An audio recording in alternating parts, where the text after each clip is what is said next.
Assalamualaikum warahmatullahi wabarakatuh. Kami dari kelompok 5 ingin menjelaskan mengenai tugas besar kami, yaitu Asetin, yang merupakan aplikasi peminjaman inventaris sekolah. Selanjutnya, ini merupakan kontribusi tim dari kelompok kami, yaitu saya sendiri, Gloria Florin Maitimu, dengan NIM 13012131102, dengan kontribusinya yaitu desain UI website dan juga penulisan dokumentasi. Selanjutnya akan diperkenalkan ketua kami, yaitu Higgia Saveria. Selanjutnya, saya Higgia Saveria dengan NIM 13012103885. Di sini saya berkontribusi dalam desain UI website dan juga mobile, dan juga mengembangkan desain UI mobile yang sudah dibuat sebelumnya menggunakan Swift UI, dan juga penulisan dokumentasi. Nama saya Muhammad Irham Naufal Al-Mahdi dengan NIM 13012000425 dengan kontribusi front-end website, back-end, mobile, serta penulisan dokumentasi.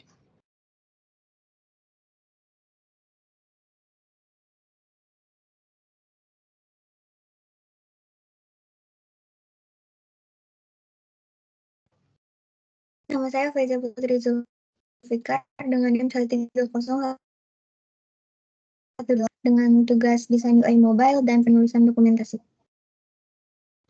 Nama saya Alfi Verta Kristiara dengan NIM 1213472 dengan tugas back-end dan penulisan dokumentasi. Dengan saya Nisa Lia Fiza dengan NIM 1301213058 dengan tugas desain UI mobile dan penulisan dokumentasi. Oke, selanjutnya ini merupakan pembahasan yang akan kita bahas pada presentasi kali ini, yaitu ada pengenalan mengenai Asetin, kemudian ada aplikasi sejenis, ada teks-teks, perancangan sistem, kemudian nanti akan ada hasil dan dengan demo program, dan yang terakhir yaitu adalah kesimpulan. Selanjutnya, nah ini merupakan penjelasan singkat mengenai Asetin, di mana Asetin itu merupakan platform untuk peminjaman inventaris dalam bentuk website dan juga aplikasi mobile. Tujuan utama dari Asetin itu tersendiri adalah untuk menyediakan solusi terpadu dalam pengelolaan inventaris sekolah yang memungkinkan admin dan peminjam mengelola serta mengakses informasi aset dengan mudah dan efisien. Kemudian menggunakan baik website maupun aplikasi mobile. Selanjutnya, hal ini diharapkan dapat memperkuat sistem pengelolaan aset di lingkungan pendidikan dan juga memastikan penggunaan dan pemeliharaan aset yang lebih optimal. Selanjutnya akan dijelaskan oleh teman saya, Alfia Verta.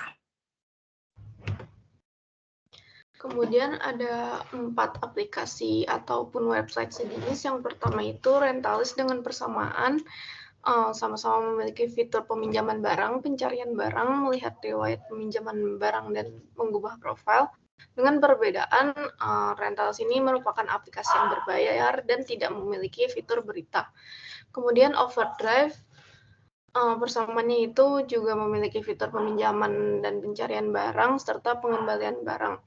Perbedaannya itu terlihat pada targetnya, karena pengguna Overdrive ini merupakan e-readers. Jadi jenis barang yang dipinjam berupa e-book, audiobook, ataupun majalah. Kemudian ada Allsera, persamaannya itu fitur manajemen inventaris yang memungkinkan pengguna untuk melacak dan mengelola inventaris barang. Dengan perbedaan, tujuan utama Allsera yaitu untuk menjalankan bisnis retail, baik online maupun offline. Kemudian ada Aset Panda dengan persamaan fitur manajemen inventaris juga yang memungkinkan pengguna untuk melacak dan mengelola inventaris barang. Dengan perbedaan, target pengguna Aset Panda ini lebih luas karena mencakup berbagai jenis organisasi termasuk pendidikan, dan potensi biaya lebih tinggi karena lebih kompleks. Selanjutnya akan dilanjutkan oleh teman saya. Baik, untuk tag check sendiri itu kita menggunakan yang pertama ada HTML. HTML adalah bahasa standar untuk membuat dan mendesain halaman web, menyusun konten seperti teks, gambar, video, dan formulir. Dalam pengembangan Asetin, HTML digunakan sebagai fondasi dalam pembuatan antarmuka pengguna. Menggunakan HTML, kami mendefinisikan struktur dasar dari halaman-halaman aplikasi seperti dashboard admin, formulir pencatatan aset, laporan inventaris, dan lain-lain. serta setiap elemen dalam aplikasi seperti tombol, dataset, dan input formulir. Yang kedua itu adalah Tailwind CSS dalam pengembangan asset in. Tailwind CSS berperan dalam mempercepat proses styling halaman-halaman aplikasi seperti membantu mencapai konsistensi desain tanpa mengorbankan fleksibilitas. Boleh di next. Yang ketiga ada Vue JavaScript. Dalam pengembangan asset in ini, Vue JavaScript dipilih sebagai kerangka kerja front-end karena kemudahannya dalam mengintegrasikan dengan berbagai perpustakaan, serta fleksibilitasnya dalam membangun antarmuka pengguna yang kompleks. Menggunakan Vue.js, kami membangun komponen UI yang reaktif dan dapat digunakan kembali, juga meningkatkan pengalaman pengguna dalam halaman yang cepat dan responsif. Yang keempat itu ada PHP Laravel. Laravel ini dipilih sebagai kerangka kerja back-end karena kemudahan penggunaannya. Fitur bawaan yang kaya dan kemampuannya untuk meningkatkan kecepatan pengembangan, Laravel membantu dalam mengatur struktur kode aplikasi menerapkan MVC 9 untuk logika aplikasi, serta menyederhanakannya menggunakan database melalui fitur ORM. Boleh di next. Yang kelima ada MySQL. MySQL ini digunakan untuk sistem basis data utama untuk menyimpan, mengelola, dan menjamin keamanan semua informasi terkait aset, data pengguna, serta transaksi inventaris. Dengan kecepatan akses yang tinggi, kendalian yang handal, serta kemudahan penggunaan SQL, MySQL memungkinkan aplikasi untuk mengelola volume data besar dengan performa optimal dan skalabilitas yang baik. Yang keenam ada Swift UI. Dalam pengembangan aset in, Swift UI dipilih sebagai framework utama untuk mengembangkan antarmuka pengguna yang responsif dan efisien di platform Apple seperti iOS, macOS, watchOS, dan tvOS. Swift UI menggunakan pendekatan deklaratif dan intuitif dan efisien serta menyediakan sintaksis yang mudah dipahami berkat penggunaan bahasa Swift. Mungkin slide selanjutnya akan dilanjutkan oleh teman saya.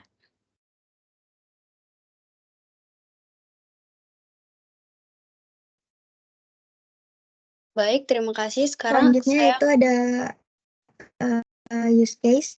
Ini kita pakai 23 use case.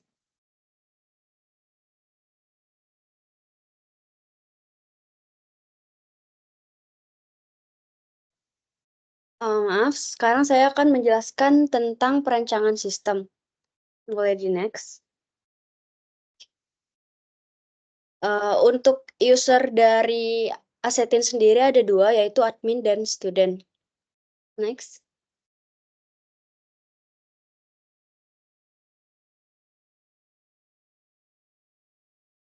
Yang pertama kita akan melihat role admin, di mana pada role admin ini akan dilakukan yang pertama kali yaitu login menggunakan email dan juga password, lalu akan terdapat tampilan beranda admin dan juga pilihan profile. Nah, pada beranda admin ini akan terdapat edit berita, di mana berita ini akan ditampilkan pada role siswa nantinya.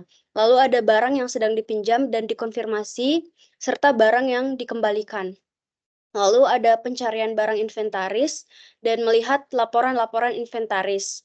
Lalu terdapat juga edit inventaris dan tambah inventaris yang dilakukan hanya oleh admin. Lalu untuk menyetujui pinjaman dari student. Lalu setelah itu ada juga konfirmasi barang yang diambil oleh student. Pada profile terdapat ubah password, ubah foto profile, dan juga logout. Boleh di next.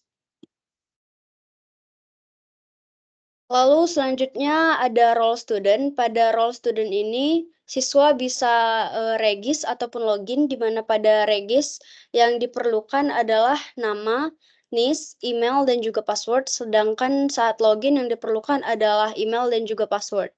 Nah, di sini juga sama, terdapat beranda siswa dan juga profile. Pada beranda siswa terdapat pencarian barang inventaris dan juga fitur untuk meminjam barang inventaris. Lalu kita juga bisa melihat histori peminjaman dan juga melihat peminjaman barang-barang yang sedang dipinjam atau ongoing dan pinjam inventaris. Lalu dapat melihat berita dan tempat pengambilan barang. Pada profile terdapat ubah password, ubah foto profile, dan juga logout. Untuk selanjutnya bisa dijelaskan oleh teman saya, Faiza. Jadi selanjutnya di sini kita ada 23 use case, yaitu pertama pilih user, yaitu pengguna memilih masuk menjadi admin atau siswa. Habis itu register siswa, yaitu sistem melakukan registrasi terhadap siswa yang ingin melakukan peminjaman. Ketiga itu login siswa, yaitu sistem melakukan autentikasi username dan password terhadap siswa untuk masuk ke dalam sistem. Yang keempat itu ada login admin, itu sistem melakukan autentikasi username dan password terhadap admin untuk masuk ke dalam sistem.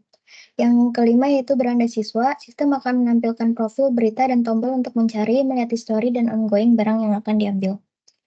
Yang keenam itu beranda admin, yaitu sistem akan menampilkan edit berita, search, report, data, dan barang inventaris yang sedang diproses. Yang ketujuh itu edit inventaris, yaitu sistem melakukan perubahan-perubahan data pada inventaris. Yang delapan itu tambah inventaris, yaitu sistem menambah barang inventaris yang dilakukan oleh admin. Yang 9 itu lihat laporan inventaris, yaitu sistem menampilkan hasil laporan inventaris sesuai tanggal yang dipilih. Yang ke-10 itu menyetujui pinjaman, sistem akan menyetujui pinjaman dari siswa yang akan disetujui oleh admin. Yang ke-11 itu pencarian inventaris, sistem melakukan pencarian barang inventaris yang dilakukan oleh siswa dan admin yang telah login. 12 lihat histori peminjaman, sistem dapat memperlihatkan histori peminjaman barang sebelumnya. Yang ke-13 itu pinjam inventaris, itu sistem melakukan peminjaman barang inventaris yang dilakukan oleh siswa yang telah login. Yang ke-14 itu lihat peminjaman ongoing, itu siswa melihat status data yang sedang dipinjam dan akan dipinjam. Ke-15 itu pengambilan barang, siswa akan mengambil barang di tempat yang sudah ditentukan. 16 itu konfirmasi barang diambil, yaitu admin mengkonfirmasi barang yang sudah diambil oleh siswa. Yang ke-17 itu barang yang sudah dipinjam dan dikonfirmasi barang dikembalikan, yaitu admin melihat barang yang sedang dipinjam dan akan mengkonfirmasi barang yang sudah dikembalikan. 18 itu ada edit berita, admin bisa mengedit berita yang ada. Yang ke-19 itu lihat berita, siswa bisa melihat berita yang ada. Yang ke-20 itu profil, sistem menampilkan akun profil siswa beserta detailnya. Ke-21 itu ubah password, yaitu bisa mengubah password. 22 itu ubah foto profil, yaitu siswa dan admin bisa mengubah foto profil. Dan yang terakhir itu logout, siswa atau admin akan keluar kembali ke menu pilihan user. Selanjutnya akan ada demo program. Baik, saya akan share screen terlebih dahulu.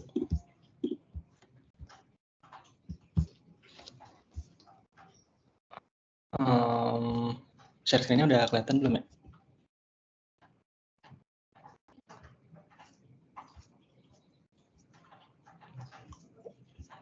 Share screen. Oke, udah. Sebelum demo aplikasi, saya akan menjelaskan sedikit tentang kode implementasinya dulu. Di sini untuk back-end-nya kami menggunakan Laravel. Kemudian untuk front-end-nya kami menggunakan Vue.js. Nah, di sini kami juga sudah menerapkan konsep MVC, di mana model merupakan cetak biru dari apa yang kita butuhkan, misalnya artikel, dia akan memiliki atribut seperti title, banner, link, kemudian ada buku, kategori, inventaris, loan, dan user. Nah, model itu kemudian ditampilkan dalam view-nya kami menggunakan Vue.js seperti ini. Sebenarnya ini seperti HTML biasa, yang membedakan kalau pakai Vue.js ini sudah ada bawaan library seperti routernya, kemudian banyak logic dari JavaScript yang sudah dihandle oleh Vue.js ini. Kemudian untuk mengontrol flow data, kami menggunakan controllers di Laravel lagi. Contohnya seperti auth controller. Auth controller ini kelas yang mengatur bagaimana fungsi register atau daftar, kemudian login, serta logout. Nah, lanjut ke demonstrasi aplikasinya. Di Assetin ini kami mempunyai dua tipe user, ada student dan admin. Pertama, saya akan memperagakan yang admin dulu. Jadi admin bisa create account, bisa login. Untuk yang sudah mempunyai akun, ini bisa langsung login.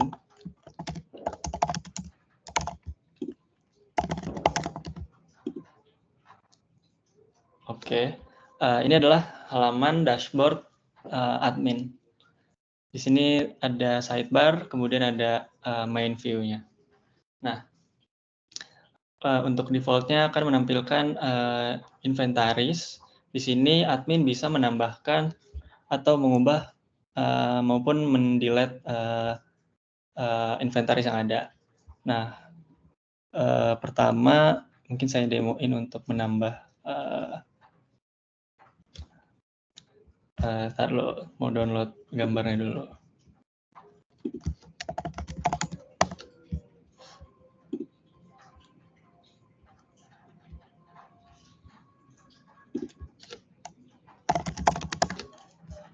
Oke. Mungkin untuk menambah fotonya pakai foto yang tadi, pensil, kemudian kita kasih nama pensil, kategorinya ada di classroom. Nah, kemudian admin akan menambahkan misalnya stoknya ada 100 yang dipunya oleh sekolah tersebut, kemudian di create. Nah, setelah di create akan muncul di classroom tadi. Di awal juga ada sih. Nah, kemudian bisa mengedit juga, kurang lebih tampilannya sama. Mungkin kursinya ada yang rusak gitu ya. Jadi dikurangin setelah didata, ternyata tinggal 180. Itu juga bisa.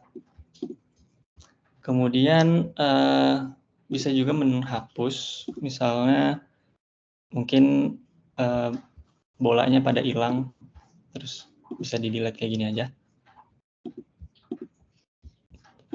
Kemudian ada peminjaman. Nah, di sini ada mungkin saya akan demokan di sisi siswanya juga ya. Jadi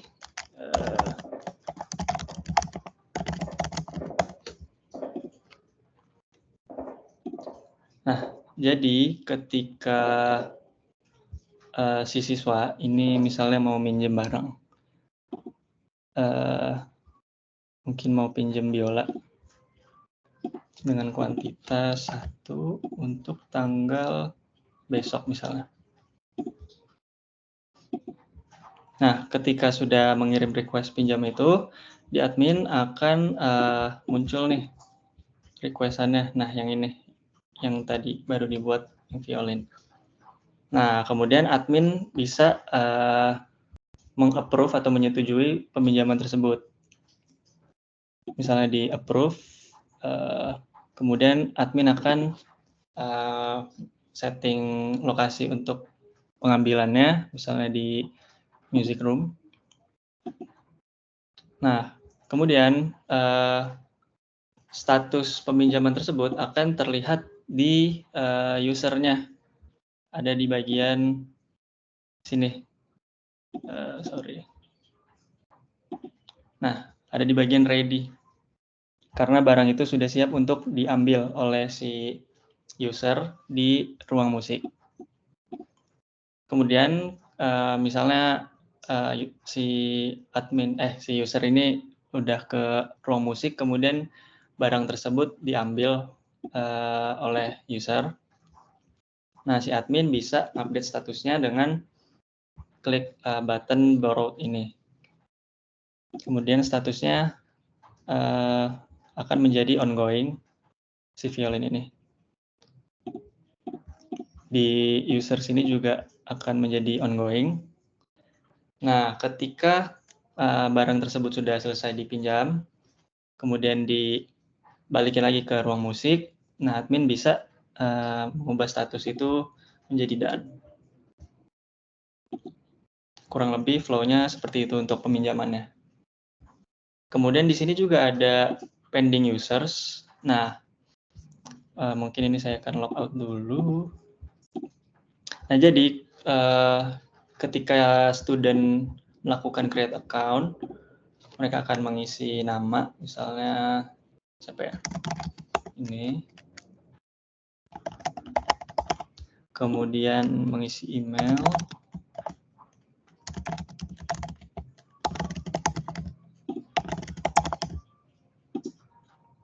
Nah, ketika berhasil registrasi, user akan disuruh untuk menunggu approval dari admin. Jadi nggak semuanya langsung bisa memakai aplikasinya. Nah, ketika admin sudah meng-approve atau memverifikasi siswa ini, dia bisa meng-approve.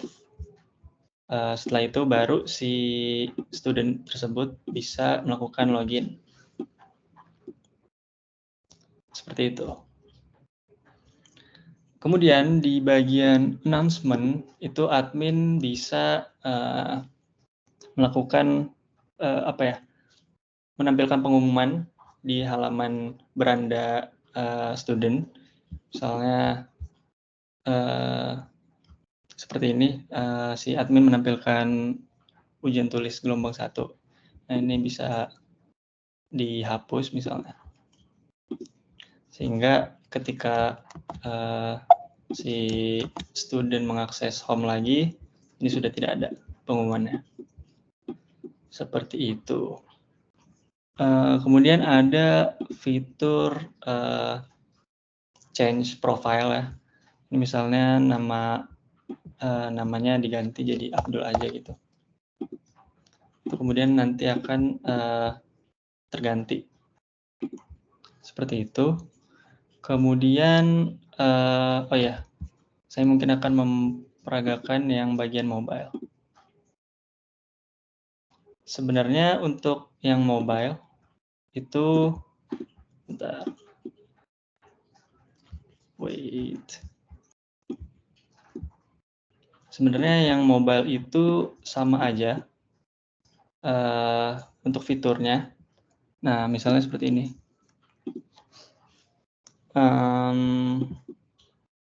Di sini juga bisa melakukan peminjaman, misalnya ini dengan kuantitas 1. Bisa memilih. Untuk framework untuk mobile-nya itu seperti yang sudah dibilang ini memakai Swift UI.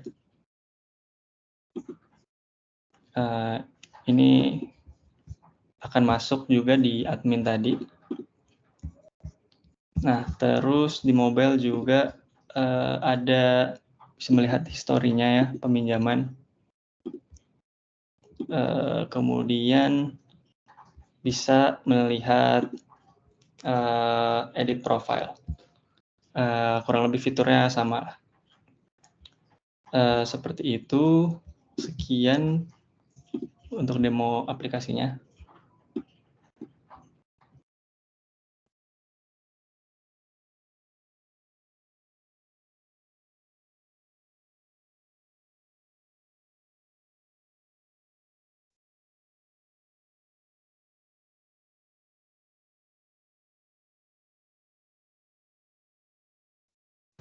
Ya, jadi untuk kesimpulan dari aplikasi ini itu Assetin memiliki kelebihan yaitu mampu menjawab kebutuhan akan manajemen inventaris di sekolah dengan fitur yang lebih relevan dengan kekurangan.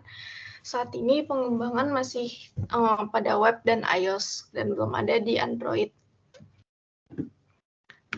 Ya, jadi sekian dari kelompok kami. Mohon maaf bila ada salah kata. Terima kasih.